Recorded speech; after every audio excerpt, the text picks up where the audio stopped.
Are you mad at me? I'm sorry. You're gonna see the glare from the lamp on my face because it's bouncing off the glass from the camera, but it's okay. Long story long, I'm sorry. I lied to you. I said that I was gonna post a video every single day, and I haven't. I've been lazy. But I had to take some more time to really figure this thing out. What am I trying to do? One thing that I'm looking at is the fact that people, when they talk about success, when they talk about achieving something, when they talk about doing something, there's this whole entire mindset of being an optimist, a dreamer, and not really matching your words with your actions. And for me, I had to sort of take a step back and really deconstruct what is it that I am trying to achieve. Is it success? Is it the result of success? Is it a passion? Is it a dream? What is it? And when you break that further down, you think to yourself, when people talk about success, they're not talking about that hunger, that pride for your work, that commitment every single day, no matter what, toward your craft. They're talking about results. People work hard because they want more money. And when they see that it's not working, they hop to another idea. And consistency here is the key. How many times have you been consistent with what you do? How many times do you follow your word and keep up with what you're saying? If you're saying that you're going to do X, Y, and Z, do you truly do it? And how long do you do it for before you stop? So that's what I'm thinking about. I'm thinking about what is it that I want to achieve with this camera, with this platform, with my ideas. What can I offer you, my friend? What value are you going to obtain from what I am doing? And I think it's an honest conversation where you look at your life, you break it down to its simplest form, and you tell yourself, what is it that you want to achieve? If today was your last day on earth, will you feel happy dying with what you've accomplished? Probably not. And that's how I feel about my life right now. I know that there are so many things that need to get done, and I am not practicing what I'm preaching because I'm thinking about the big picture instead of the small picture, the incremental steps to get to the big picture. What does that mean? Every single day, we all have 24 hours to make as much money as possible, to change behaviors, to do better, to not be lazy, to not dream about hyperbole or things that are just not real. Everybody wants to be a millionaire. Everybody wants to win the Powerball, whatever, the lottery, whatever. But be realistic. Is that something that is achievable? Not really. But if you tell yourself, well, I'm going to set a goal of working out every single day. I want to lose 10 pounds in 5 months. It's something that's feasible. Changing behaviors is the key here. I haven't done my homework when it comes to that. And I'm constantly considering renovating my approach. And I know that these videos are basically like a diary for me of looking at my progression from when I started to now. And constantly, I'm thinking about this. I'm obsessing over this idea of putting things out there, recording myself, being better at what I am doing right here, this right here. Because at the end of the day, just think about it. You die. What else do you take with yourself besides your dead body? Nothing. So what I'm trying to say, when you die, that's it. You leave everything behind. It's final. There's no going back. There's no trying again. You just go. And that's crazy.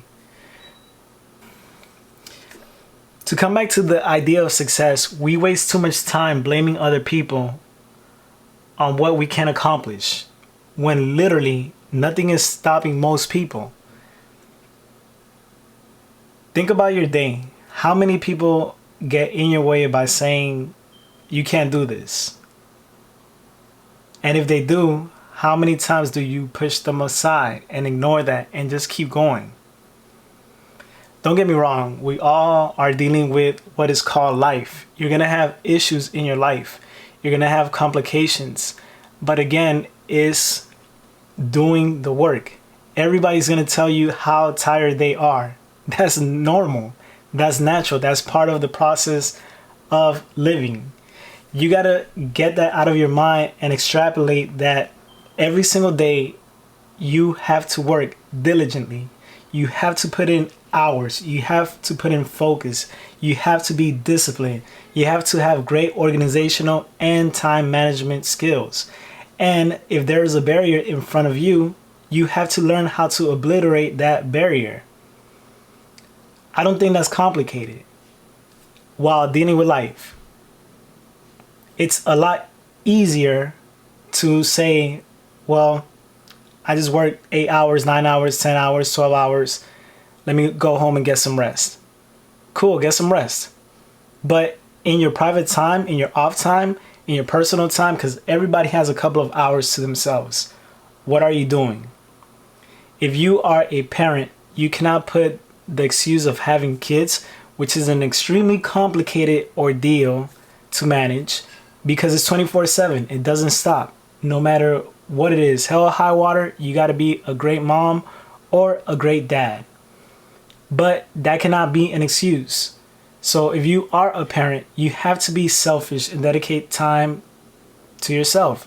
If you are in a relationship, new, old, engaged, soon to be married, which is engaged, or newlyweds, still, you have to make time for you. And it's that pursuit of being relentless which sets people apart. How many times are you working on your goals a day? How many times are you trying to develop new skill sets, new habits?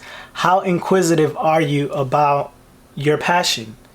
How dedicated are you to the cause of doing any and everything to achieve your goals? Everybody has some sort of limitation, but it's up to you on what you want to do. For me, let me give you a good example. My parents, they've been great parents, but at some point or another, they stopped. They stopped learning. They stopped trying to do more. And with the time that they've had, they should have been able to achieve so much more. But here comes the sort of scapegoat. And let me mind my words here. Do you know how much I did for you? Do you know how much I sacrificed for you? And my response to that, yes. But that's the role of a parent.